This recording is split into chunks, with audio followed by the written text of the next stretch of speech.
Mi nuera me llevó a la fiesta para humillarme. Lo supe en el segundo en que me apretó el brazo y susurró sin mirarme: «Quédese atrás, se ve terrible». Cuando llegó el hombre más rico del salón, ella sonrió como si ya hubiera ganado la vida que quería. Extendió la mano. Él la ignoró. Caminó directo hacia mí, tomó mis manos y dijo con la voz quebrada: «La he buscado durante 30 años». El murmullo se apagó. Mi nuera palideció. Yo sentí que el pasado volvía a respirar. No siempre fui invisible, o al menos, eso me digo, para no creer que la vida me convirtió en sombra sin darme cuenta. Aquella noche, mientras la música suave llenaba el salón y las luces cálidas se reflejaban en copas de cristal, yo caminaba 2 pasos detrás de mi nuera, obediente como me habían enseñado a hacer. Camila avanzaba con la espalda recta, el vestido ceñido, la sonrisa calculada. A su lado mi hijo Rafa parecía más joven de lo que es 30 años, y una mirada cansada como si pedir perdón fuera su idioma materno. «Mamá, por favor», me dijo al entrar. «Solo aguanta un ratito». «Un ratito». Siempre es un ratito cuando se trata de aguantar. Aguanté cuando murió mi esposo y me quedé con una casa llena de ecos. Aguanté cuando Camila llegó con su manera de ordenar el mundo ajeno.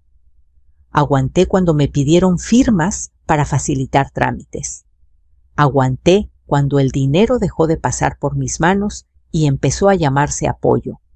Aguanté tanto que aprendí a caminar sin hacer ruido. La fiesta era una celebración empresarial. Camila repetía el nombre del evento como si pronunciarlo la acercara al futuro que imaginaba la fusión, el nuevo dueño, las oportunidades. Me acomodaron cerca de la barra, detrás de una planta alta que me tapaba a medias. Aquí no estorba, pensé sin orgullo. Pedí agua. Siempre agua. No quería derramar nada que después se usara como excusa. «No hable de cosas personales», me advirtió Camila sin voltear. «Son gente importante». «Gente importante». Yo me miré las manos. Llevaba mi anillo viejo y el dije de plata que nunca me quité. No por valor, sino por memoria. Lo toqué sin pensar. Un gesto pequeño, automático, como respirar. Desde mi rincón vi a Camila trabajar el salón. Reía en el momento justo, inclinaba la cabeza cuando convenía, empujaba suavemente a Rafa hacia los hombres de traje. Él asentía, extendía tarjetas, prometía llamadas. A ratos buscaba mis ojos y los retiraba rápido, como si mirarme lo delatara. Escuché frases que dolían sin necesidad de gritar: «Mi suegra, ya sabe, es mayor. La casa, estamos por arreglar eso. Una firma más y listo». La casa. Nuestro techo. Mi pecho se apretó. Recordé las hojas que me pusieron enfrente meses atrás. El bolígrafo ya destapado, la prisa amable. «Es para que no se complique», dijeron. Yo confié. Confié porque me dijeron que confiara. La música cambió. Un murmullo recorrió el salón como una ola. Las puertas se abrieron y entró él. No necesitaba presentación. La forma en que la gente se enderezó lo dijo todo. El hombre más rico, el nuevo dueño. Camila respiró hondo, tomó la mano de Rafa y avanzó con decisión. Yo me quedé atrás, tal como me habían pedido. Vi la escena desde mi esquina, la sonrisa perfecta de Camila, la mano extendida, la frase ensayada. Vi también lo que nadie esperaba: él pasó de largo. No fue descortesía, fue enfoque. Sus ojos se movieron como si buscaran algo que no encajaba con el brillo del lugar. Me miraron. Sentí un golpe suave en el estómago, un reconocimiento que no entendí de inmediato. Caminó hacia mí. Cada paso fue un silencio más grande. Se detuvo frente a mí, tan cerca, que pude oler un perfume sobrio limpio. Tomó mis manos con cuidado, como si temiera que se rompieran. La he buscado durante 30 años, dijo. No escuché nada más. El salón se desdibujó. 30 años es una vida entera. Mi garganta se cerró. Yo quise hablar y no pude. Él miró el dije de plata y sus ojos se humedecieron. Asintió como confirmando una verdad antigua. No me equivoco, añadió con una calma que imponía. Es usted. Camila llegó en 2 zancadas. Su voz salió aguda, insegura. Debe haber un error. Ella es mi suegra. Nadie importante. ¡Nadie! La palabra cayó pesada. Él no la miró. No respondió. Nadie no. ¿Y esa casa? Se inclinó apenas hacia mí. Nunca fue de ustedes. Rafa abrió la boca. No salió sonido. Yo sentí el peso de años acomodarse en un punto exacto del pecho. No era venganza lo que sentía. Era alivio, un aire nuevo, entrando donde antes había miedo. Mañana continuó él con un notario. Traiga lo que tenga. Yo traeré lo demás. Me soltó las manos con respeto. Camila se quedó inmóvil. Rafa me miró por fin de verdad. Yo asentí. No sabía qué vendría después. Solo sabía que por primera vez en mucho tiempo no iba a caminar detrás. La música volvió a subir poco a poco, como si el salón intentara fingir que nada había pasado. Copas chocaron con timidez. Risas nerviosas regresaron a destiempo. Pero algo se había roto y todos lo sabían. Yo lo sentía en la piel, en ese cosquilleo incómodo que queda después de una verdad dicha en voz alta. Camila fue la primera en reaccionar. Me tomó del brazo con una fuerza que no intentó disimular y me apartó unos pasos hacia una pared decorada con cuadros abstractos. ¿Qué fue eso?, susurró con los dientes apretados. ¿Quién es ese hombre? Rafa se acercó pálido. Sus ojos iban de Camila a mí como si buscara una salida que no existía. Mamá, empezó. ¿Tú lo conoces? Yo respiré hondo. El aire sabía a perfume caro y a tensión. No respondí de inmediato. Había pasado demasiados años contestando deprisa para evitar problemas. Esta vez dejé que el silencio hiciera su trabajo. Lo conocí, dije al fin.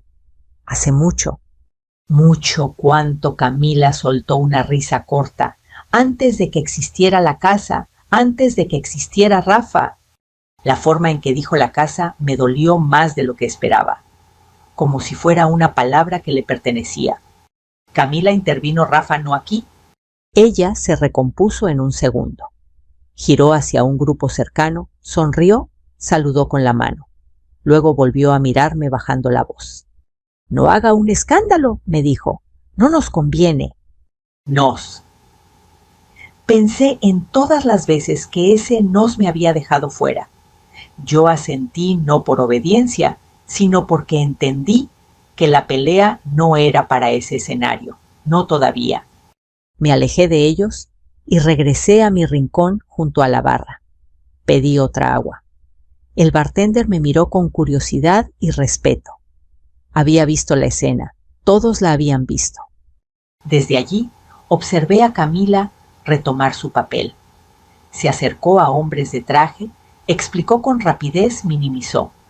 Vi cómo tocaba el brazo de Rafa para guiarlo, cómo lo corregía con una sonrisa. Vi también cómo algunos escuchaban con atención y otros evitaban sus ojos. El rumor ya corría.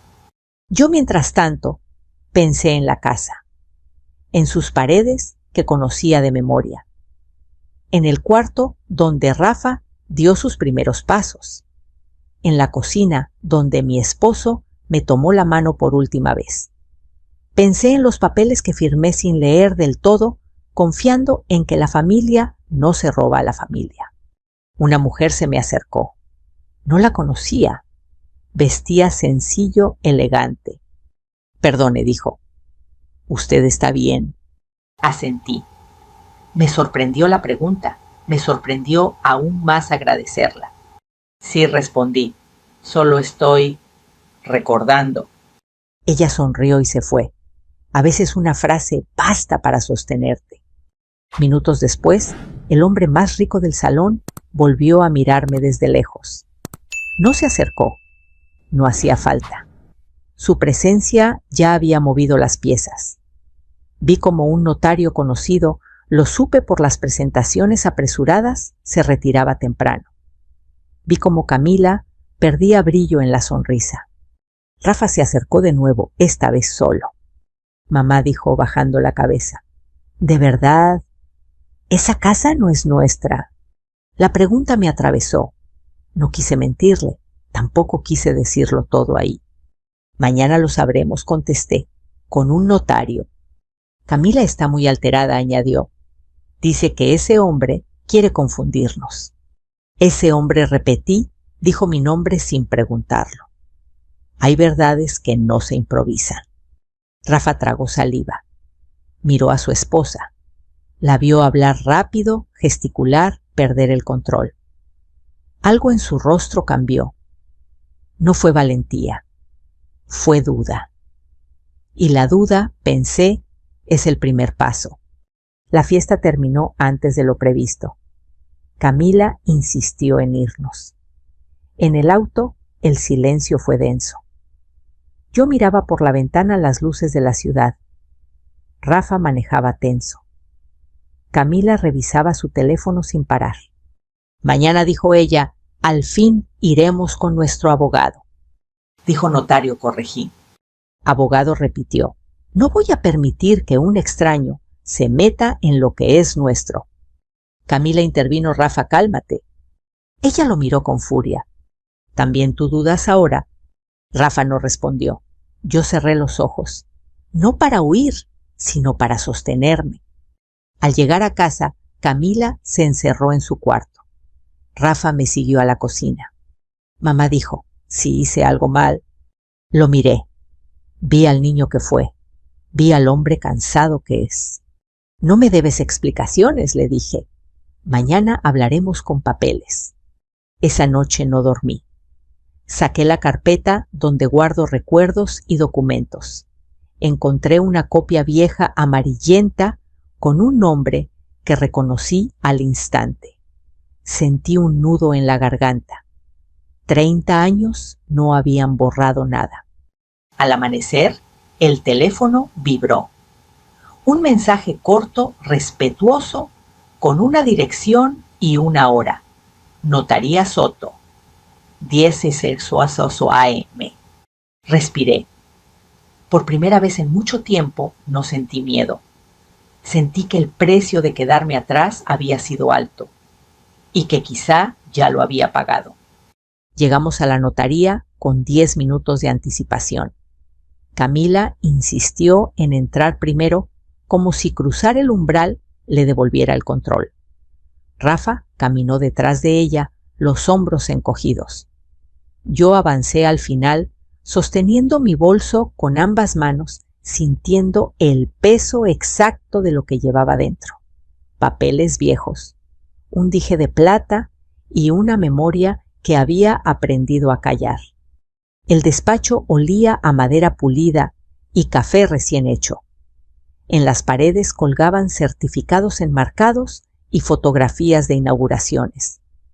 El licenciado Soto nos saludó con cortesía, medida sin sorpresa. Había visto cosas peores que una familia tensa. Pasen, por favor, dijo. El señor Julián llegará en breve. Camila se sentó de inmediato y dejó su bolso sobre la mesa, ocupando espacio.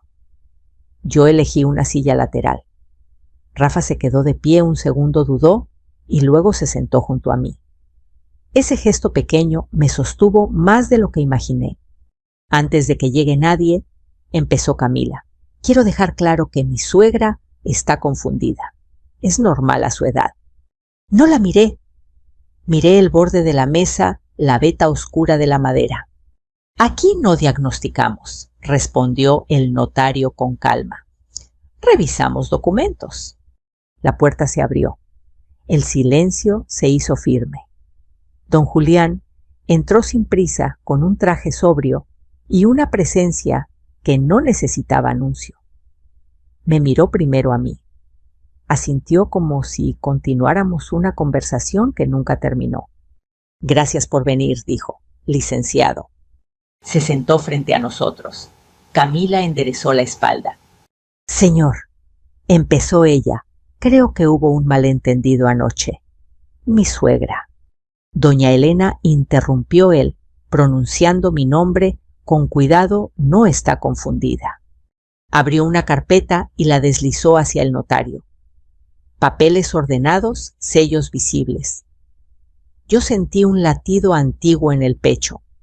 Hace 30 años, continuó esta mujer, me salvó la vida. No con heroísmos de película, sino con lo que tenía tiempo, silencio y un techo. Yo era nadie entonces.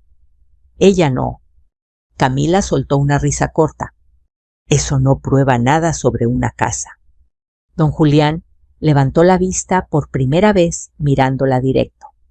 Prueba carácter, dijo, y las personas con carácter suelen tener derechos que otros intentan borrar. El notario comenzó a revisar. Rafa inclinó la cabeza para ver. Yo apreté el dije de plata dentro del bolso sin sacarlo.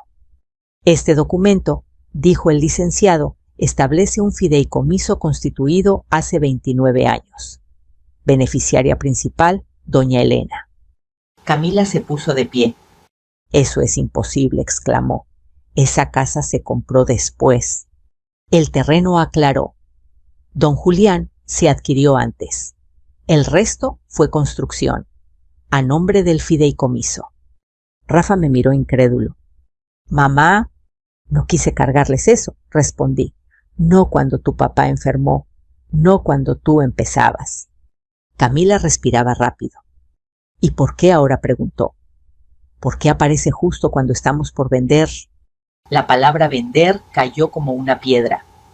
Rafa se giró hacia ella. ¿Vender qué? El silencio fue total.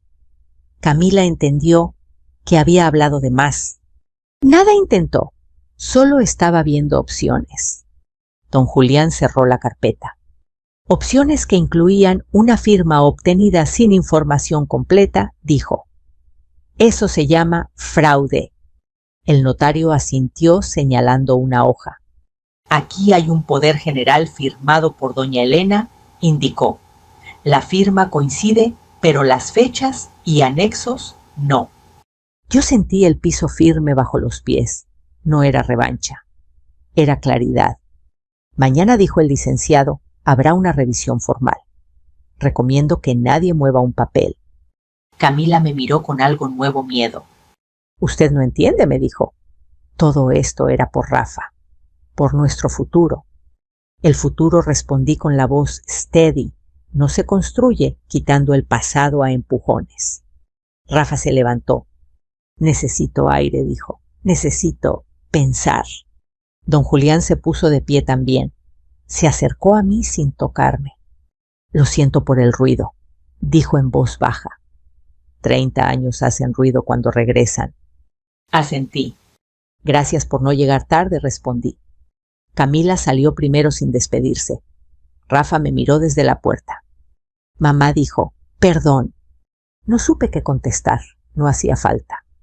Cuando quedamos solos, don Julián sacó de su bolsillo una fotografía vieja. 2 personas jóvenes, un porche, una sombra de tarde. La encontré después, dijo. La guardé para saber que no lo había imaginado. Yo toqué el borde con cuidado. Mañana, añadió, con calma. Salimos. En la calle el sol estaba alto. Respiré hondo. La frase había partido la noche. Ahora tocaba atravesar el día. Esa tarde, al volver a casa, todo se veía igual, y sin embargo, nada era igual. Las mismas macetas en la entrada, el mismo olor a jabón en el pasillo, el mismo cuadro torcido que Rafa nunca enderezó. Pero yo caminaba distinto, como si el suelo tuviera otra textura bajo mis pies. Camila no estaba. Rafa se encerró en el cuarto y el silencio se me sentó al lado en la sala como un visitante antiguo. Abrí la ventana para que entrara aire. En la calle se escuchaban niños jugando y un vendedor de pan gritando su ruta. La vida seguía. Y aún así, dentro de mí, algo estaba regresando, no como un recuerdo bonito, sino como una verdad que había estado enterrada bajo años de no conviene. Me preparé un café. Me tembló un poco la mano al servirlo. Me senté en la mesa donde tantas veces firmé cosas sin preguntar. Saqué del bolso el dije de plata. Era simple, apenas una pieza ovalada con un borde gastado. Nadie le había dado importancia. Pero don Julián lo miró como se mira un nombre escrito en el tronco de un árbol con reconocimiento. Y entonces, como si alguien hubiera abierto una puerta dentro de mi pecho, regresé al porche. 30 años atrás, yo no era doña Elena. Yo era Elena a secas. Tenía 27, un hijo pequeño que dormía poco y un esposo que trabajaba mucho. Vivíamos en un barrio sencillo de Guadalajara, en una casa que siempre olía a frijoles y a ropa limpia, porque yo intentaba que al menos lo nuestro se sintiera digno. Aquella noche llovía como si el cielo estuviera enojado. Mi esposo estaba fuera, en una obra, arreglando un problema de último minuto. Yo me quedé sola con Rafa, que apenas tenía 2 años, y una tos que me preocupaba. Lo acosté temprano, le puse vapor, y cuando por fin se quedó quieto, escuché un golpe afuera. No un golpe normal, un golpe desesperado como si alguien cayera contra la puerta. Me asomé por la mirilla y vi una sombra. No abrí. No era tonta, pero escuché una voz débil ahogada por la lluvia. «Por favor», dijo, «no me deje aquí». No sé qué me movió. Tal vez fue la forma en que dijo «por favor», sin exigencia, sin amenaza. Tal vez fue la lluvia que nos vuelve a todos más humanos. Tomé el bat por si acaso y abrí apenas la cadena. Era un hombre joven, empapado con un corte en la ceja y la camisa pegada al cuerpo. Sus ojos eran oscuros, pero no duros. Estaban asustados, y cuando me vio no intentó entrar. Solo se sostuvo del marco como si le doliera estar de pie. «¿Me siguen?», susurró. «¿Quién?», pregunté sin soltar la cadena. Él tragó saliva. «Gente que no perdona», dijo. Yo cometí el error de escuchar algo que no debía. Yo miré la calle. 2 autos pasaron rápido. Sentí el miedo subir como agua fría por la espalda. Rafa tosió dentro. Ese sonido me partió el corazón. Pensé en mi hijo, en la vulnerabilidad de mi casa en el peligro. Y aún así, algo me dijo que si cerraba la puerta, ese hombre no llegaría a la mañana. Abrí. Lo metí rápido. Lo llevé a la sala, lo senté y le puse una toalla encima. No pregunté su apellido. No pedí historia completa. En ciertos barrios, hacer preguntas de más es invitar al destino. «Soy Julián», dijo cuando le limpié la ceja con alcohol. «Gracias. No merezco». «No diga eso», lo interrumpí. «Siéntese». Yo tenía un dije de plata, entonces recién comprado en un mercado. Lo traía colgado porque me hacía sentir bonita, aunque fuera en mi propia cocina. Julián lo miró un segundo, como si intentara grabarlo. «¿Por qué me ayuda?», preguntó. Yo no supe responder con palabras elegantes. «Porque está lloviendo», dije. Esa noche mi casa fue una isla. Afuera, la tormenta golpeaba el techo como si quisiera entrar. Adentro yo le di pan, le di agua y lo escondí cuando escuché pasos en la banqueta. Apagué luces. Sentí mi corazón en la garganta. Cuando alguien tocó, yo no respondí. Me quedé inmóvil con el bate en la mano, rezando en silencio. Los pasos se fueron. Julián exhaló casi llorando. Me salvó, dijo. Yo miré hacia el cuarto de Rafa. No respondí. Usted se salvó. Al amanecer, mi esposo regresó. Vio a Julián y se tensó. Pero Julián se levantó con respeto y le dijo la verdad a medias, que lo habían asaltado, que necesitaba llegar a una dirección segura, que no quería problemas. Mi esposo lo observó, y quizá porque también había sido joven, también había tenido miedo, aceptó ayudarlo. Antes de irse, Julián me tomó la mano. En ese momento yo vi algo en él que no era solo gratitud, era decisión. Era una promesa naciendo en voz alta. No olvidaré esto, dijo. Si algún día me necesita, búsqueme. Yo voy a pagarle. Yo sonreí con cansancio. No me debe nada. Él negó. Sí le debo. Y no es dinero, es vida. Me dejó un número escrito en un papel mojado y una dirección en la Ciudad de México. Yo lo guardé en un cajón sin pensar, porque una madre no vive de promesas ajenas, vive del día a día. Después la vida siguió. Rafa creció, mi esposo enfermó, la economía se apretó. Nos mudamos, cambiamos de teléfono, cambiamos de rutina. El papel se perdió entre mudanzas y deudas. Y Julián se volvió un nombre que a veces cruzaba mi mente como una estrella lejana, bonito de recordar, imposible de tocar. Hasta anoche en un salón de gente importante, cuando un hombre con poder me tomó las manos y me devolvió el porche, la tormenta y la promesa. Escuché la puerta de la casa abrirse. Rafa entró. Traía la cara de quien ha llorado sin hacerlo. Se sentó frente a mí. Mamá dijo, Camila me confesó algo y no sé cómo decirte. Sentí que el café se me enfrió de golpe. Dímelo, pedí. Rafa tragó saliva. Ella ya había hablado con una inmobiliaria. Ya tenía un comprador para la casa. No grité, no lloré. Solo cerré los ojos, porque en el fondo mi corazón ya lo sabía. No levanté la voz cuando Rafa terminó la frase. Tampoco me llevé la mano al pecho, ni pedí explicaciones inmediatas. Me quedé sentada mirando la superficie de la mesa, las marcas que el tiempo había dejado como un mapa de decisiones. Había aprendido a fuerza de golpes suaves, pero constantes, que el verdadero control no está en reaccionar, sino en sostenerse. ¿Desde cuándo? Pregunté. Rafa se pasó la mano por el cabello. Tenía ese gesto desde niño, cuando se sentía acorralado. Desde hace meses, dijo. Me dijo que solo estaba explorando opciones, que la casa era grande, que tú... Se detuvo, que tú estarías mejor en un departamento pequeño con menos responsabilidades. Mejor. Otra palabra que suele esconder una expulsión amable. ¿Y tú qué pensaste? Pregunté. Que quizá tenía razón, admitió. Yo confío en ella. Asentí. No porque estuviera de acuerdo, sino porque entendí la dimensión del problema.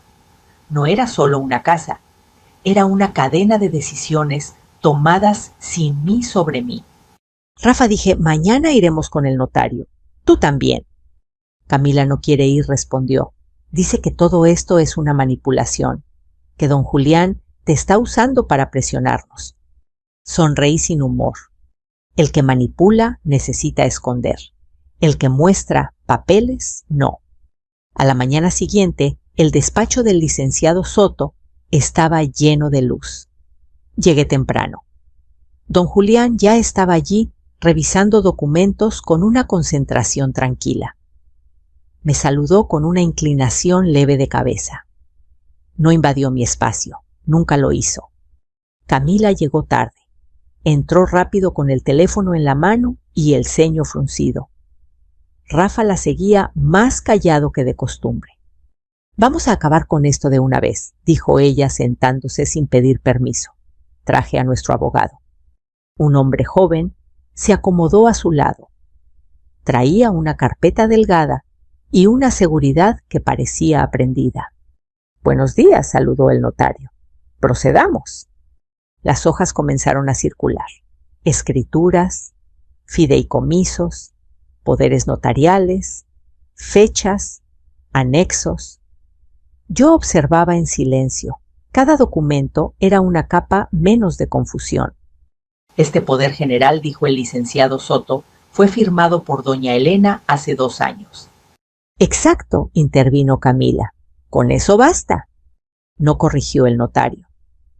Porque el poder se otorgó para actos administrativos específicos, no para la venta del inmueble. Además, señaló el anexo que autoriza la enajenación fue agregado después. El abogado de Camila frunció el ceño. ¿Está acusando a mi clienta de algo? Estoy describiendo hechos, respondió Soto. ¿Y hay más? Don Julián deslizó un sobre. Dentro, impresiones de correos electrónicos, mensajes, un contrato preliminar con una inmobiliaria. Esto, dijo, muestra intentos de venta previos a cualquier autorización válida. Camila se puso de pie.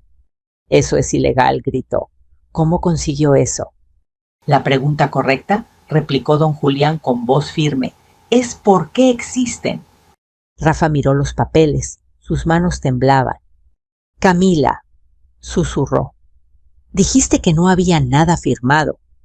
Ella lo miró con furia. Lo hice por nosotros, insistió. ¿No entiendes? Tu madre iba a perder la casa de todos modos. Es vieja, Rafa. ¿Quién la iba a cuidar cuando esto se le viniera encimas? Sentí un pinchazo en el pecho. No por la palabra vieja, sino por la naturalidad con que la usó para justificarlo todo. Yo me cuido, dije. Lo he hecho toda la vida. El notario levantó la mano. Hay indicios de fraude por abuso de confianza, anunció. Recomiendo suspender cualquier intento de venta y dar aviso a las autoridades si se insiste. El abogado de Camila cerró su carpeta. Murmuró algo en su oído. Ella respiraba rápido. Sus ojos se movían calculando. Esto no termina aquí, dijo. No voy a permitir que me quiten lo que es de mi familia. La familia, respondí, no se construye quitando casas a escondidas. Rafa se levantó de golpe. Basta, dijo al fin. Esto se nos fue de las manos. El silencio fue pesado. Don Julián se puso de pie. Doña Elena dijo, el fideicomiso establece claramente su derecho de uso y propiedad. Además, hay una cláusula de protección que se activa en caso de intento de despojo. ¿Protección?, preguntó Rafa. Sí, respondió don Julián. La casa no puede venderse sin su consentimiento expreso frente a notario y con asesoría independiente. Eso nunca ocurrió. Camila bajó la mirada. Por primera vez parecía pequeña. ¿Hay algo más?, añadió el licenciado Soto. Si se comprueba la falsificación del anexo, habrá consecuencias legales. Camila me miró. Ya no había desafío. Había miedo.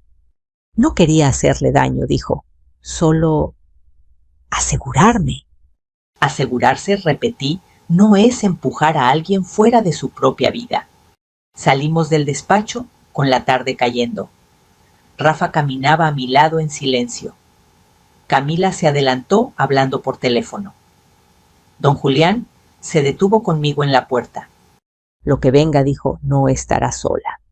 Asentí. Miré el cielo gris claro, prometiendo lluvia. Pensé en el porche en la tormenta, en la promesa que no había pedido y que aún así había llegado a tiempo. La lluvia empezó esa misma noche fina y persistente, como si la ciudad entera necesitara lavarse. Rafa no volvió a hablar durante el trayecto a casa. Camila caminó delante de nosotros. Al entrar, dejó el bolso en la mesa y se encerró en el cuarto sin decir palabra. Yo me quité los zapatos despacio, sintiendo el cansancio en los huesos. No era un cansancio físico, era el peso de haber sostenido demasiado tiempo algo que no me correspondía. Me preparé té. Rafa apareció en la cocina, se apoyó en el marco de la puerta. Mamá dijo: «No sé qué hacer». Lo miré. Por primera vez en mucho tiempo no vi a un niño ni a un esposo inseguro. Vi a un hombre frente a una decisión que no se puede delegar. «Empieza por decir la verdad», respondí, «aunque duela». Se sentó frente a mí, tomó la taza con ambas manos. Camila me dijo que si esto salía mal, se detuvo, que no volvería a ver a los niños. El corazón me dio un salto seco. Los niños, el golpe final, el chantaje que siempre funciona porque toca donde más duele. «Eso no es una negociación», dije, «es una amenaza». Rafa apretó la mandíbula. Sus ojos se llenaron de agua. «Yo no quería pelear contigo», susurró. «Pensé que si cedías un poco». «Yo cedí toda una vida», interrumpí sin levantar la voz, «y no me salvó de nada». Esa noche casi no dormí. A ratos escuchaba pasos, puertas, el murmullo de Camila hablando por teléfono. Pensé en mis nietos dormidos, ajenos a todo. Pensé en el porche y en cómo una decisión pequeña puede cambiar el curso de muchas vidas. A la mañana siguiente, don Julián llamó temprano. Su voz era firme, pero había una preocupación sincera. Intentaron mover el expediente, dijo. La inmobiliaria recibió una instrucción anoche. Sentí un frío en el estómago. A pesar de todo, confirmó. El notario ya dio aviso. Pero esto escala. ¿Qué significa escala?, pregunté. Que alguien va a perder algo, respondió. Y cuando eso ocurre, la gente se defiende como sabe. Rafa entró en la sala justo entonces. Escuchó lo último. ¿Qué pasa?, preguntó. Pasa, dije, que el silencio ya no nos protege. Colgué. Miré a mi hijo a los ojos. Hoy tienes que elegir, le dije. No entre tu esposa y yo. Entre hacer lo correcto y seguir mirando a otro lado. Rafa respiró hondo. Asintió una sola vez. Voy a hablar con Camila. La conversación duró más de 1 hora. Yo me quedé en la cocina, escuchando palabras elevadas, llantos, reproches. No quise intervenir. Hay batallas que cada quien debe dar solo. Cuando Rafa salió, su rostro estaba pálido, decidido. No va a detenerse, dijo. Dice que si pierdo esto, nos hundimos. No respondí. Si sigues, te hundes tú. Ese mismo día, el licenciado Soto nos citó de urgencia. Al llegar, nos recibió con una carpeta más gruesa. Hay pruebas nuevas, anunció. Mensajes donde se instruye a un gestor para acelerar la venta usando su firma Doña Elena. Rafa cerró los ojos. Eso es delito, murmuró. Sí, confirmó Soto. Y hay más, un testigo. La puerta se abrió. Entró el contador de la empresa de Rafa, un hombre mayor nervioso. No podía seguir, dijo. Me pidieron alterar fechas. Camila no estaba allí. Se había negado a presentarse. Con esto, continuó el notario, se solicita una medida cautelar. La casa queda protegida. Cualquier intento de venta será sancionado. Sentí un alivio extraño mezclado con tristeza. Nadie gana cuando la verdad llega tarde, pero llega. Al salir, Rafa se detuvo en la banqueta. Mamá dijo, «Perdóname por no verte». Lo abracé. Fue breve, torpe, necesario. «Ahora mírame», respondí, «y mira a tus hijos». Eso basta. Esa tarde Camila llamó.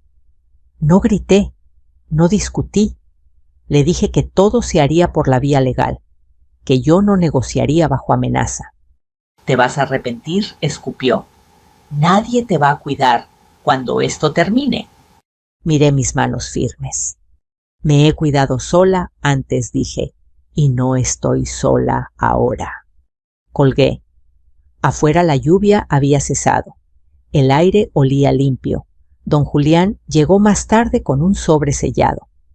La protección está activa, dijo. Mañana se firma. Asentí. Sabía que el día siguiente no sería fácil, pero también sabía algo nuevo. Cuando el silencio deja de proteger la voz, encuentra su lugar. La mañana de la firma amaneció clara, como si la ciudad hubiera decidido no interferir. Me desperté antes que todos y caminé descalza hasta la sala. Toqué la pared junto a la puerta, esa marca pequeña que nunca quité cuando Rafa chocó su bicicleta por primera vez. La casa respiraba conmigo. No era un edificio, era una memoria viva. Rafa salió de su cuarto con los ojos hinchados pero firmes. Estoy listo, dijo. Camila no apareció. Mandó un mensaje corto: hablen con mis abogados. No sentí triunfo ni rabia, solo una calma nueva, como cuando el cuerpo deja de pelear contra una fiebre que ya bajó. En la notaría, el licenciado Soto nos recibió con una sonrisa breve y profesional.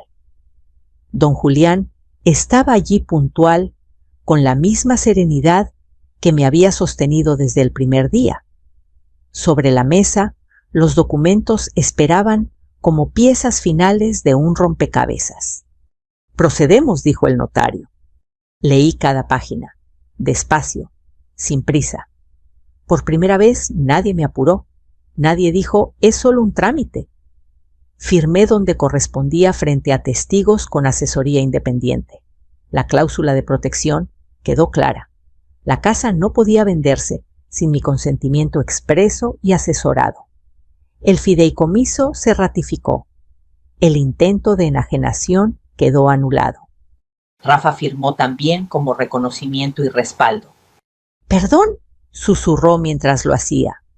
«Por no haber preguntado antes». «Gracias», respondí, «por preguntar ahora». Don Julián cerró su carpeta. «La promesa queda cumplida», dijo, «no por deuda, sino por justicia». Nos miramos un segundo. No hubo abrazo ni palabras de más. El respeto, entendí, también es una forma de cariño. Afuera el sol caía sobre la banqueta. Rafa respiró hondo. «Voy a buscar a los niños», dijo. «Hoy comen con nosotros». Asentí. Eso era lo importante. Esa tarde, la casa volvió a llenarse de pasos pequeños y risas. Preparé comida sencilla. Los niños corrieron por el pasillo, tocaron las paredes, preguntaron historias. Yo se las conté, sin miedo, sin ocultar. La verdad, cuando se dice con amor, no asusta. Al caer la noche, me senté en el porche. El mismo lugar donde décadas atrás la lluvia había traído a un desconocido y una promesa. Miré el cielo. Pensé en mi esposo, en lo que hubiera dicho. Sonreí. Rafa salió con 2 tazas. Mamá dijo, «¿Te quedarás aquí?» Sí, respondí, y esta vez por elección. Don Julián llamó más tarde, no para revisar nada, solo para saber si estaba bien. «Lo estoy», le dije. «Gracias». Siempre contestó, y recuerde, su voz importa. Colgué. Me quedé en silencio escuchando la casa. No había ganado una batalla. Había recuperado algo más difícil, el derecho a decidir. Si llegaste hasta aquí conmigo, quiero preguntarte algo desde el corazón. ¿Alguna vez te quedaste atrás para no incomodar? ¿Alguna vez firmaste sin preguntar por miedo a perder a tu familia? Si esta historia te tocó, déjame un comentario y dime desde qué ciudad me estás escuchando. Hay muchas voces como la nuestra que merecen ser escuchadas. Compartimos historias todos los días para recordarnos que nunca es tarde para recuperar la dignidad. Suscríbete si quieres seguir este camino con nosotros. Gracias por quedarte hasta el final. El abogado deslizó los papeles sobre la mesa de madera como si estuviera repartiendo la última mano de una baraja maldita. No levantó la voz. No hizo drama. Solo dijo casi con vergüenza: «Si el juez se inclina por los derechos de la madre, podemos perder». Sentí que el aire se me iba del pecho.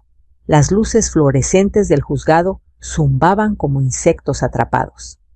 A lo lejos una puerta se cerró de golpe y el sonido retumbó en mis huesos.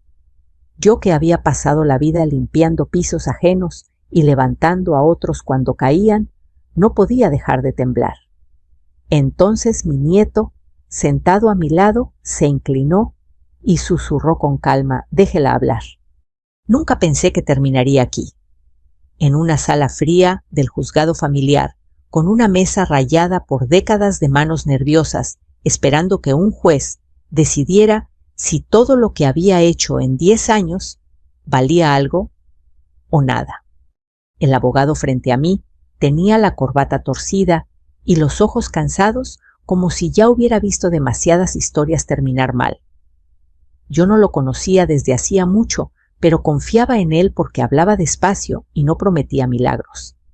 Eso a mi edad ya es una forma de honestidad. No es seguro, continuó. Legalmente, ella es la madre biológica. Usted es la abuela. Lo que hizo fue admirable, pero la ley no siempre premia el sacrificio silencioso. Sacrificio silencioso. Pensé en mis manos. Manos que olían a cloro y jabón barato. Manos con grietas que nunca cerraban del todo. Manos que habían preparado loncheras, acomodado calcetines exactamente iguales, porque a él no le gustaban las sorpresas. Manos que habían aprendido a sostener sin apretar. El zumbido de las luces me devolvió al presente. El juzgado estaba medio lleno. Reconocí a 2 vecinas del barrio, sentadas al fondo, murmurando entre ellas. La gente siempre quiere ver cómo se rompen las familias, aunque lo niegue. Al otro lado de la sala, mi nuera estaba sentada con la espalda recta, las manos cruzadas sobre el bolso caro que había dejado sobre la mesa. Su abogado le susurraba algo al oído, y ella asentía en el momento exacto, como si hubiera ensayado cada gesto frente a un espejo. Se veía tranquila, segura, como alguien que cree que la razón está de su lado. Yo no me sentía así. Mi rodilla no dejaba de moverse bajo la mesa. Traté de controlarla, pero el cuerpo a veces recuerda miedos que la cabeza quiere negar. Miré a mi nieto, 18 años, alto, delgado, los hombros un poco encorvados, como si aún intentara hacerse pequeño en un mundo demasiado ruidoso. Tenía los dedos entrelazados y los apoyaba sobre la pierna inmóviles. Sus ojos, en cambio, estaban atentos. No nerviosos, atentos. «¿Estás bien?», le susurré. Asintió una sola vez. No sonrió. Nunca sonreía cuando estaba pensando. «¿Eso es lo que quisiste decir?», le pregunté, bajando aún más la voz. «¿Que la dejemos hablar?». Él volvió a asentir. «Sí». No insistí. Aprendí hace años que cuando él respondía con una sola palabra, no era falta de cariño. Era concentración. Y algo en su calma me sostuvo, aunque no entendía del todo por qué. El juez aún no entraba. El reloj de la pared marcaba los segundos con un clic seco que me perforaba los oídos. Pensé en lo extraño que era estar allí por dinero cuando durante años el dinero solo había sido una preocupación constante, nunca una meta. Pagar terapias, medicamentos, transporte, libros especiales, comidas siempre iguales, porque el cambio le revolvía el estómago. Y ahora de pronto millones, 4.7 millones de dólares, un número que no cabía en mi cabeza ni en mi vida. No tenía que ser así, murmuré, más para mí que para nadie. El abogado me miró. ¿Perdón? Negué con la cabeza. Nada. No quería hablar de ella, de cómo había aparecido de nuevo 10 años después, con lágrimas ensayadas y palabras grandes como reconciliación y derechos. No quería recordar su perfume caro llenando mi sala humilde, ni la forma en que sus ojos se movían rápido contando cosas que no eran suyas.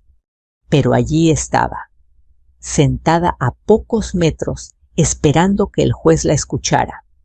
El sonido de una puerta abriéndose nos hizo levantar la vista. El juez entró y todos nos pusimos de pie. Mi corazón golpeaba tan fuerte que temí que alguien más pudiera oírlo. Cuando nos sentamos de nuevo, sentí un sudor frío correrme por la espalda. Mientras el secretario leía los datos del caso, una imagen se me clavó en la mente sin pedir permiso. Una cocina pequeña, una noche de lluvia y una maleta junto a la puerta. Sacudí la cabeza como si pudiera apartar el recuerdo. No era el momento. Pero la memoria no entiende de momentos adecuados. Señora, dijo el abogado, inclinándose hacia mí una vez más. Pase lo que pase, mantenga la calma. No reaccione, déjelos hablar. La misma frase. Otra vez. Miré a mi nieto. Él no me miraba a mí. Miraba la mesa siguiendo con los ojos una raya profunda en la madera como si fuera un camino. Pensé en cuántas manos habrían pasado por allí antes que las nuestras. Cuántas promesas rotas. Cuántos silencios. El juez carraspeó y comenzó a hablar. Mi nuera levantó la vista preparada. Su abogado se puso de pie con una sonrisa amable de esas que no llegan a los ojos. Yo respiré hondo. El aire olía a papel viejo y a nervios ajenos. Y mientras el abogado de ella empezaba su discurso sobre segundas oportunidades y amor de madre, sentí que algo dentro de mí se tensaba listo para saltar. Decir la verdad. Gritarla. Contar cada noche, sin dormir cada peso contado, cada cita médica a la que ella nunca fue. Pero no lo hice, porque de alguna manera mi nieto tenía razón, porque había aprendido algo observando en silencio durante años, porque a veces cuando alguien ha mentido demasiado tiempo no necesita que lo enfrenten, solo necesita seguir hablando. Y mientras ella hablaba, yo recordé la noche en que todo empezó. La noche en que no levantó la voz. La noche en que cerró la puerta. La recuerdo con una claridad que todavía me duele, no porque fuera escandalosa, sino porque fue silenciosa. Las cosas que más marcan casi nunca hacen ruido. Era una noche húmeda, de esas en las que el calor se pega a la piel aunque las ventanas estén abiertas. La lluvia caía fina sobre el techo de lámina y el ventilador del techo giraba lento, quejándose con un chillido viejo. En la cocina olía a frijoles recalentados y a jabón barato. Yo estaba sentada a la mesa separando cuentas en montoncitos pequeños, como si el orden pudiera hacer rendir el dinero. Mi nieto entonces tenía 8 años. Estaba sentado frente a mí. Tenía las rodillas recogidas contra el pecho y balanceaba el cuerpo apenas lo justo para calmarse. Miraba el mantel de cuadros y seguía las líneas con el dedo. 1, 2, 3, 4, siempre hasta 4. Cuando el mundo se le volvía demasiado grande, él lo reducía a 4. Escuché el ruido antes de verla, el arrastre seco de una maleta contra el piso. Levanté la vista. Mi nuera estaba de pie junto a la puerta trasera, ya maquillada, el cabello arreglado, como si fuera a una fiesta. El bolso colgaba de su hombro. La maleta abierta mostraba ropa doblada con cuidado. No parecía alguien que se iba por impulso. Parecía alguien que llevaba horas preparándose. ¿A dónde vas?, pregunté más confundida que alarmada. No respondió de inmediato. Abrió la llave del fregadero y dejó correr el agua, aunque no había nada que lavar. Miraba el chorro caer como si le estuviera diciendo algo que yo no podía oír. Ya no puedo con esto, dijo al fin. Ya no puedo con esta vida. Sentí una risa nerviosa escaparse de mi garganta. ¿Con qué es jueves? Mañana tienes que trabajar temprano. Entonces se giró. Y ahí lo vi. No miedo, No culpa, decisión. Él necesita más de lo que yo puedo darle, dijo señalando con la barbilla a su hijo sin mirarlo. Terapias médicos, citas. Yo no firmé para esto. El ventilador chirrió más fuerte. Mi nieto dejó de balancearse por un segundo, pero no levantó la vista. Sus dedos se aferraron al borde del mantel. Es tu hijo, dije, y mi voz sonó más dura de lo que quería. Ella apretó la mandíbula. No empieces. Me levanté despacio. El piso frío se sintió extraño bajo mis pies descalzos. ¿Empezar qué? A decir la verdad. Ella miró hacia la ventana del fondo. Yo seguí su mirada y vi las luces de un coche encendido en el callejón. El motor estaba en marcha, esperando. ¿Te vas? Dije. Ahora mismo. Voy a vivir mi vida, respondió con un tono que había practicado. Todavía soy joven. No voy a pasar el resto de mis años en consultorios. Miré a mi nieto. Seguía contando. 1, 2, 3, 4. Respiración corta. Hombros tensos. Mijo, le dije suavemente, todo está bien. Ella agarró el asa de la maleta. Va a estar bien contigo, dijo. Tú eres paciente. Tú sabes manejar estas cosas. Esas cosas. Como si su hijo fuera un mueble difícil. Conmigo repetí. Así nada más. No hagas esto más difícil, respondió. Te llamaré. Las palabras flotaron en el aire ligeras, inútiles. Yo supe en ese instante que no lo haría. Hay promesas que nacen muertas. Míralo, le dije la voz quebrada. Míralo antes de irte.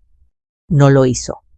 Rodeó la mesa, besó la cabeza de su hijo, como quien deja a un animal en la veterinaria, y abrió la puerta. El aire húmedo entró de golpe, cargado de olor a tierra mojada y gasolina.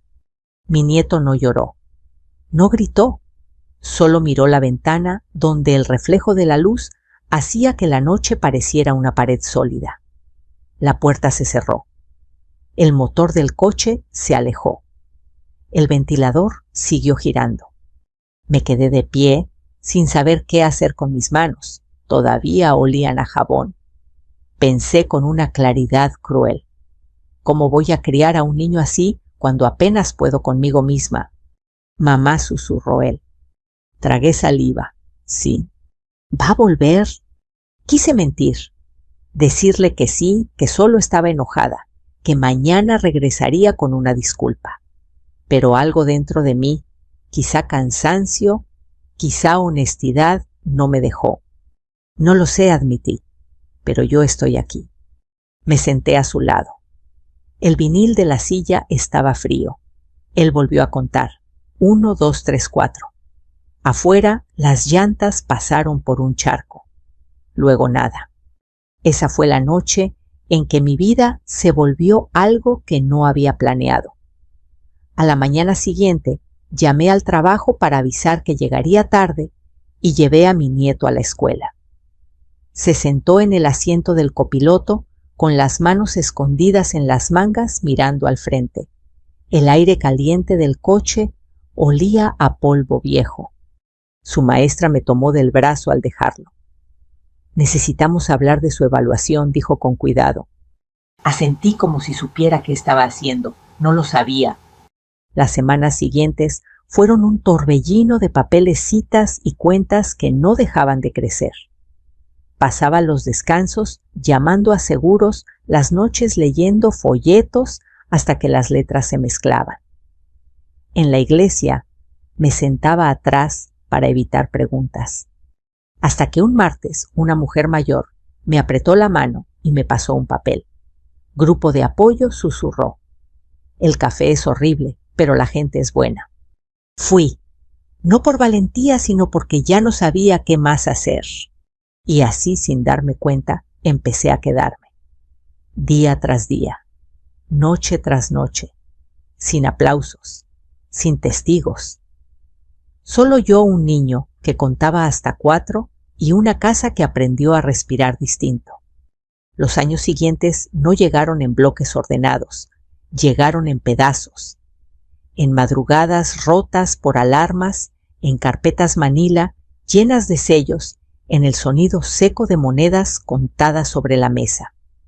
Aprendí pronto que criar a un niño como mi nieto no era una batalla épica, era una fila interminable de pequeñas decisiones hechas cuando nadie miraba. Las mañanas empezaban temprano. Antes de que el sol calentara el concreto, yo ya estaba de pie calentando agua para el café aguado y preparando el mismo desayuno de siempre. No porque fuera lo más barato, aunque lo era, sino porque la repetición lo calmaba. Pan tostado, mantequilla medida con el mismo cuchillo, un vaso de leche en el mismo vaso. Si algo cambiaba, su respiración cambiaba con ello. El trayecto a la escuela era un ejercicio de paciencia. El tráfico, los claxones, el vendedor ambulante con la bocina demasiado alta. Yo aprendí a estacionarme a una cuadra y caminar despacio. 5 minutos con el motor apagado antes de bajar del coche. 5 minutos para que el mundo se acomodara en su cabeza. ¿Listo?, preguntaba. Él asentía, siempre con un segundo de retraso, como si confirmara algo por dentro antes de responder. Las citas médicas llenaron mi calendario. Terapia ocupacional. Lenguaje, evaluaciones que parecían no terminar nunca. Salía de una oficina con papeles y entraba a otra con los mismos papeles. Aprendí a no perderlos, a no doblarlos, a guardarlos en la carpeta correcta, porque cada hoja era una prueba de algo que yo todavía no sabía que iba a necesitar. El dinero era una preocupación constante, como un zumbido bajo la piel. Limpié casas, planché ropa. Cuidé niños ajenos mientras el mío dormía en el asiento trasero, agotado de procesar un día demasiado ruidoso.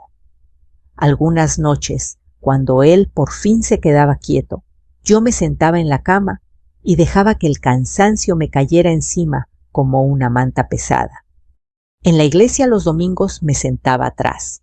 No quería preguntas, no quería consejos fáciles, pero fue ahí donde conocí a Maribel, una mujer de manos grandes y voz suave que olía a menta. Un día se sentó a mi lado sin pedir permiso. No tienes que explicarme nada, dijo. Yo también crié sola. Me pasó un volante doblado. Grupo de apoyo. Martes por la noche. Salón parroquial. Fui esa misma semana. El café era efectivamente horrible, pero la gente sabía escuchar sin arreglarte la vida en 5 frases. Ahí conocí a don Ernesto, un abuelo que criaba a su nieta desde bebé. Usaba una gorra vieja y hablaba poco. Una noche, mientras guardábamos las sillas plegables, me dijo algo que se me quedó clavado. Guarde todo, me dijo. Recibos, cartas, mensajes. Todo. ¿Para qué?, pregunté. Se encogió de hombros. Uno nunca sabe cuándo va a necesitar demostrar que estuvo ahí. Esa misma noche llegué a casa y saqué una caja de cartón. Le escribí con plumón negro todo. Empecé a meter papeles. No sabía qué buscaba. Solo obedecí un instinto. Mi nieto crecía distinto. No más rápido ni más lento. Distinto. Notaba cosas que yo no veía. El parpadeo de una luz. El cambio mínimo en la voz de alguien. La forma en que una frase se repetía con palabras diferentes. Una tarde en el mercado se tapó los oídos y se quedó rígido. Un niño gritó 2 puestos más allá. Lo saqué de ahí sin decir nada y nos sentamos en el coche. Él respiró hondo, contando en silencio. 1, 2, 3, 4. Cuando abrió los ojos, me miró como si quisiera disculparse. No pasa nada, le dije. No es tu culpa. No respondió, pero me tomó la mano. Un gesto pequeño. Para mí, enorme. Aprendí a hablarle sin invadir, a dejar espacios, a no llenar el silencio por miedo. Con el tiempo, empezó a confiar en que yo no iba a desaparecer si no decía nada. Y eso para él era todo. La adolescencia llegó sin avisar. Cambios en el cuerpo, nuevas incomodidades. Yo me preguntaba si estaba haciendo suficiente, si algún día me reclamaría lo que no pude darle. Él, en cambio, parecía estar construyendo algo invisible. Pasaba horas en su cuarto, frente a una computadora vieja que había conseguido de segunda mano. Tecleaba, borraba, volvía a empezar. A veces caminaba en círculos, murmurando números. Otras se quedaba inmóvil mirando la pantalla como si le hablara. «¿Qué haces?», le pregunté una vez desde la puerta. Patrones respondió. No supe qué decir. Me limité a asentir y a cerrar la puerta despacio. Los años siguieron pasando. Yo envejecí. Me dolían más las rodillas. Las manos tardaban en sanar. Pero el miedo que me acompañó desde la noche del adiós se transformó en otra cosa. No desapareció. Se volvió disciplina, constancia, permanencia. Y sin darme cuenta, la caja de cartón se llenó. Recibos de terapias, correos electrónicos sin respuesta. Mensajes breves fríos que decían «no puedo ahora». Los guardé todos. No por rencor, por costumbre. Nunca imaginé que ese hábito, nacido del cansancio y el consejo de un hombre cansado, sería el cimiento de algo más grande. Una noche, mientras lo veía trabajar en silencio, pensé que quizá yo solo estaba sobreviviendo, manteniendo el barco a flote. Pero él estaba aprendiendo a leer corrientes. Y los que saben leer corrientes no siempre necesitan remar fuerte. A veces solo necesitan esperar. El día que la computadora murió, no hizo ningún escándalo. No hubo chispas ni humo, solo un clic seco y una pantalla negra que se negó a volver por más que mi nieto presionó el botón con cuidado, como si pedirle demasiado pudiera romper algo más. Era febrero. El frío se colaba por las rendijas de la casa y el calentador hacía un ruido irregular que me ponía nerviosa.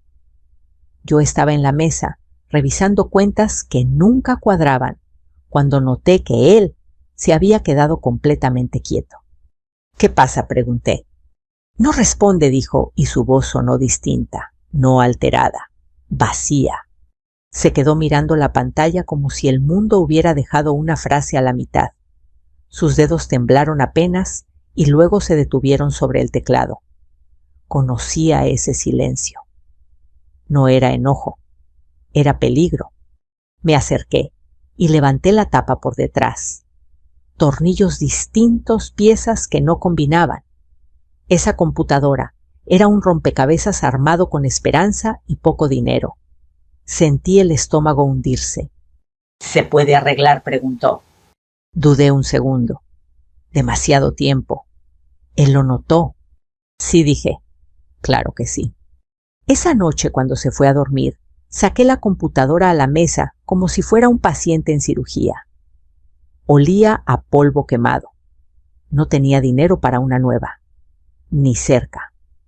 Al día siguiente, durante mi descanso, pasé por el lugar donde guardaban equipo viejo en el trabajo. Pedí permiso. Nadie hizo preguntas. Volví a casa con piezas usadas y las manos oliendo a metal. Trabajamos 3 horas en silencio. Yo soldaba. Él observaba. De pronto señaló con el dedo. «Esa va ahí». Tenía razón. Cuando la pantalla volvió a encenderse, soltó el aire como si lo hubiera estado guardando desde hacía días. «Gracias», dijo. Ahí entendí algo. Él no solo usaba la computadora, la veía. El proyecto no tenía nombre entonces. Eran carpetas notas pegadas con cinta azul, en la pared dibujos de flujos y cajas. Yo no entendía el código, pero entendía la necesidad. Me explicó despacio, con paciencia. «Los lugares grandes», dijo, «son demasiadas cosas al mismo tiempo. Si sabes que sigue, duele menos. La aplicación dividía espacios ruidosos, mercados, escuelas, estaciones en pasos claros, caminos visuales, avisos suaves, no para cambiar el mundo, para hacerlo soportable. La primera vez que intentó mostrarla fue en una noche comunitaria en la biblioteca. Mesas plegables, café en vasos de unicel, gente que parecía haber entrado por error. La computadora se congeló a la mitad. Mi corazón se cayó. Él cerró la tapa despacio. Lo siento, dijo. No pasa nada, respondió alguien. Pero en casa dejó de trabajar en ella. 2 semanas, 3. Una noche lo encontré sentado en la cama mirando sus manos. ¿Vas a dejarlo?, pregunté. Se encogió de hombros. Tal vez es tonto. No lo es, dije. Las cosas tontas no ayudan a nadie. Al día siguiente vendí lo poco que tenía valor. Compré una computadora usada pero buena. Cuando se la di, me miró como si le hubiera entregado el cielo. ¿La necesitas?, dijo. Puedo caminar, respondí. El tiempo no se reemplaza. Las cosas no explotaron de la noche a la mañana. Avanzaron. Refinó la app. Le puso nombre. La presentó en un concurso pequeño. No ganó, pero alguien tomó nota. Luego vino un artículo corto. Después un correo. Luego una llamada. Cuando escuché la cifra 4.7 millones, sentí mareo. Él solo asintió. No celebramos. Llamamos a un abogado, uno viejo discreto. Nos dijo algo que no olvidé. El dinero no cambia a la gente, la revela. Esa misma semana llegó ella. No tocó la puerta. Se paró en el umbral como si nunca se hubiera ido. El perfume caro llenó la casa. Sonrió. Solo quiero verlo, dijo. Yo supe en ese instante que el proyecto ya no era invisible. No fue el toque lo que me avisó que había vuelto. Fue la forma en que el aire cambió. Un olor dulce, caro, fuera de lugar en mi sala sencilla. Cuando abrí la puerta, ahí estaba. Mi nuera, más delgada, el cabello más oscuro. Un abrigo que no se usa para caminar por este barrio si no quieres que te miren. «¿Podemos hablar?», dijo con esa voz suave que aprendió a usar cuando quería algo. Detrás de mí sentí el crujido leve de una puerta. Mi nieto había abierto la suya apenas un poco. «¿No salió?», observó. «No hay mucho que decir», respondí. Ella sonrió como si no hubiera escuchado. Miró por encima de mi hombro, midiendo la casa contando cosas que no eran suyas. Sus ojos se detuvieron un segundo en el recorte del periódico pegado en el refrigerador. El nombre de mi nieto.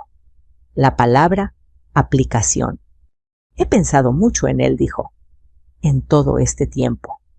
«Nosotros también», respondí. Entró sin pedir permiso. Dejó el bolso sobre la mesa, acomodándolo con cuidado, como si el espacio le perteneciera. Cuando habló de nuevo, ya no lo hizo conmigo.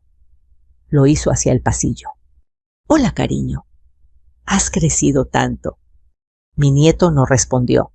Se quedó quieto, medio oculto, con la mirada fija en el piso. Yo vi algo que ella no, el cambio en su respiración, corta, controlada. «Vine a arreglar las cosas», continuó. «Quiero recuperar el tiempo perdido». «El tiempo no se recupera», dije. «Se vive». Ella suspiró cansada. No estaba bien antes. Estaba perdida. «Estabas ausente», corregí. Se tensó. «Soy su madre». La palabra cayó pesada. Di un paso al frente y cerré la puerta detrás de mí, dejando a mi nieto fuera de la conversación. No porque quisiera esconderlo, sino porque no merecía escuchar mentiras envueltas en palabras bonitas. 10 años, dije. No se usa esa palabra como si fuera nueva. Ella miró al cielo como pidiendo paciencia. Estoy mejor ahora. He trabajado en mí. Pensé en las noches sin dormir, en las citas médicas, a las que nunca llegó en los mensajes sin respuesta. Trabajar en uno mismo no incluye abandonar a un hijo. Su expresión cambió. Se volvió dura. No vine a discutir, vine a ver qué es lo mejor para él. Ahí supe que había venido a ver números. Será mejor que te vayas, dije. Se levantó despacio. Antes de salir, miró hacia el pasillo. «Te extrañé», dijo sin mirarlo a los ojos. Cuando la puerta se cerró, el silencio fue distinto. Mi nieto salió y habló sin emoción. «Está mintiendo». «¿Cómo lo sabes?», pregunté. «Su respiración cambia. Cuando habla de sentimientos», dijo. «No cuando habla de lo que quiere». 3 días después llegó la carta. Formal, educada, fría. Restablecer relación, asuntos financieros. Sentí el miedo regresar como un viejo conocido. El abogado leyó el documento y no levantó la vista de inmediato. «Va por control», dijo, «y puede que tenga argumentos». «¿Podemos perder?», pregunté. No respondió enseguida. Esa noche no dormí. Pensé en hacer público todo, en mostrar los mensajes, en gritar. Tomé el teléfono. Mi nieto se acercó. «Eso sería un error», dijo. «Nos está llevando a juicio», respondí. «No es justo». «En la corte hay reglas», dijo. «Los datos deben estar limpios». Sacó una carpeta, luego otra, correos impresos, transcripciones, fechas, horas, mensajes donde ella decía: «No me llames, no puedo con esto, solo si hay dinero». «¿Guardaste todo esto?», pregunté. «Sí». «¿Por qué?». Pensó un momento.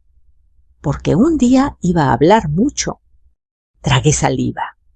Comprendí entonces que él llevaba años preparándose para una conversación que yo había tratado de evitar. Cuando el abogado llamó para decir que la audiencia se adelantaba, sentí que el piso se movía. «Quieren presionar», dijo, «que reaccionemos». Mi nieto me miró tranquilo. Eso significa que están adivinando. Me senté. El miedo seguía ahí, pero ahora tenía forma. Y una frase que empezaba a tener sentido. «Déjela hablar». El juzgado olía a papel viejo y a limpiador barato, una mezcla que se quedaba pegada en la garganta. Las bancas de madera crujían cuando la gente se movía, como si el edificio entero respirara nervios ajenos. Entramos temprano. Yo llevaba los documentos apretados contra el pecho, no porque fueran a escaparse, sino porque necesitaba sentir su peso para recordar que no estaba imaginando nada de esto. Mi nuera ya estaba ahí, sentada derecha, manos cruzadas, un suéter sencillo que parecía elegido para parecer frágil, sin joyas, sin maquillaje llamativo, el tipo de imagen que dice: «No soy una amenaza». Su abogado le susurró algo y ella bajó la mirada en el momento exacto, como si una lágrima estuviera a punto de caer. Mi rodilla volvió a temblar. Me obligué a dejarla quieta. Miré a mi nieto. Tenía las manos dobladas sobre las piernas y los ojos en el piso. No evitaba a nadie. Simplemente estaba esperando. El juez entró. Todos nos pusimos de pie. El golpe del mazo sonó más fuerte de lo que esperaba. Sentí el eco en el pecho. El abogado de ella se levantó primero. Habló con voz clara modulada, como quien lee una historia ya aceptada. Dijo palabras grandes: reconstrucción, amor incondicional, errores del pasado. Pintó a una mujer confundida que había tomado decisiones difíciles, a una madre que solo quería lo mejor para su hijo. Mi nuera asintió. Se secó los ojos una vez, solo una.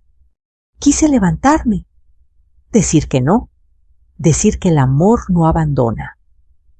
Sentí el calor subir por el cuello. Entonces escuché muy bajito la voz de mi nieto. «Tranquila». Respiré, me quedé sentada.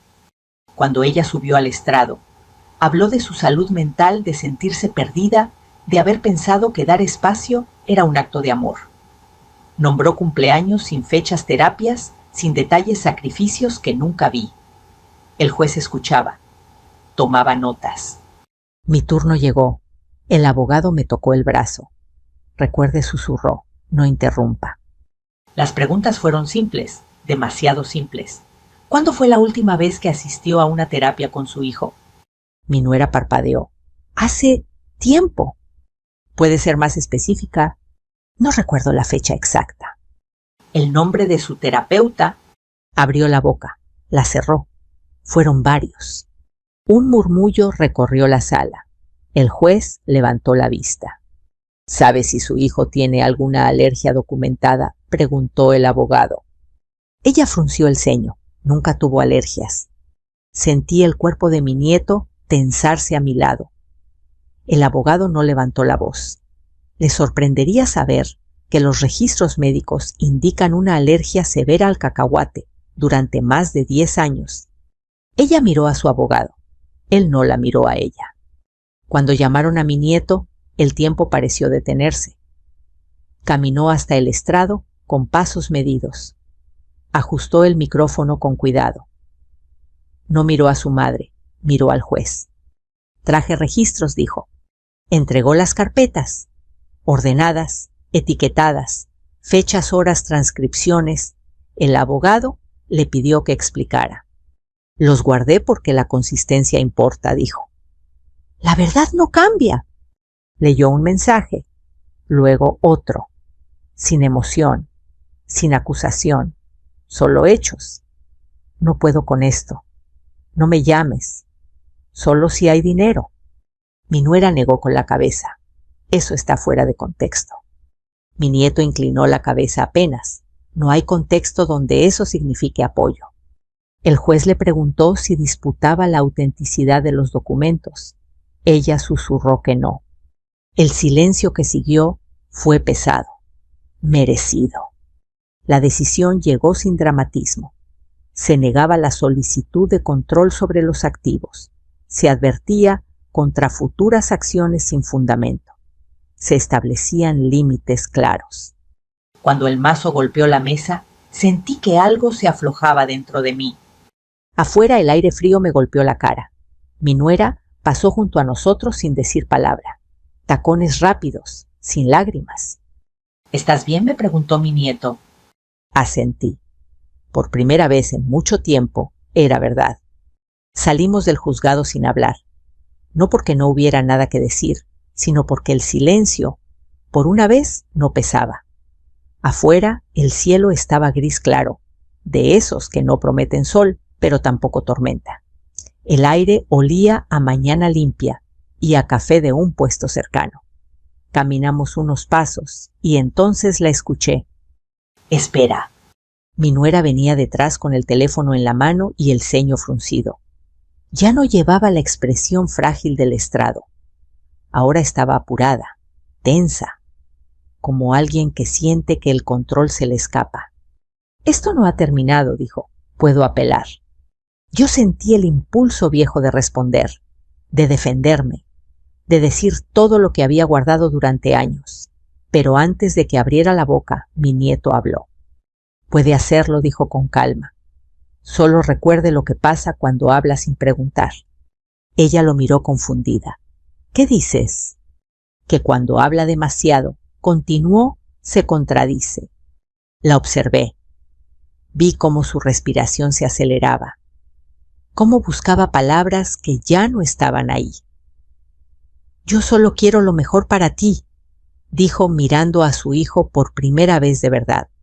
Lo mejor para mí, respondió él, es estabilidad. Y eso no empezó hoy.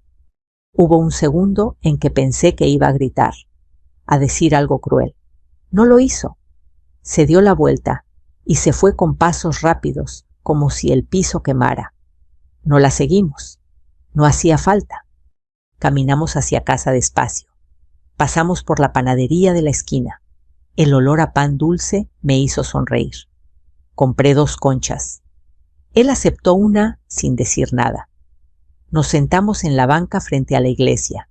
El sonido lejano de una campana marcó la hora. Gracias, le dije. ¿Por qué?, preguntó. por enseñarme a no interrumpir. Pensó un momento. La verdad no necesita ayuda, dijo. Solo tiempo. Esa tarde de regreso en casa, abrimos la caja de cartón, la que decía todo. No para revisar, para ordenar. Decidimos qué guardar y qué soltar. Algunas cosas ya no dolían. Otras nunca dolerían menos, pero ya no mandaban. Semanas después, mi nieto me pidió usar el salón parroquial los martes por la noche. Para un grupo, dijo, para familias como la nuestra.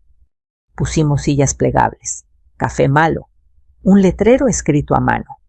La primera noche llegaron 6 personas, la segunda 12. No prometimos soluciones, compartimos rutinas, herramientas, paciencia. Con parte del dinero, él creó una beca pequeña. Nada grande, lo suficiente para que otros chicos como él no tuvieran que rogar por lo básico. Cuando alguien le preguntó por qué no hacía algo más grande, respondió, aquí vivo. Es suficiente. Una mañana caminamos junto al río. El agua avanzaba lenta, constante. Me preguntó si pensaba en ella. Le dije la verdad. A veces, pero ya no con rabia. No me pregunto por qué se fue, dijo. Me fijo en que se quedó fuera. Asentí. Eso también era verdad. Si esta historia tocó algo en usted, si alguna vez fue la persona que se quedó cuando irse parecía más fácil, quiero que sepa que no estuvo solo. La paciencia también es una forma de valentía. Cuénteme desde dónde nos escucha, comparta lo que sintió. Y si quiere seguir escuchando historias como esta, suscríbase. Aquí seguimos todos los días recordando que algunas verdades no necesitan gritarse, solo necesitan tiempo.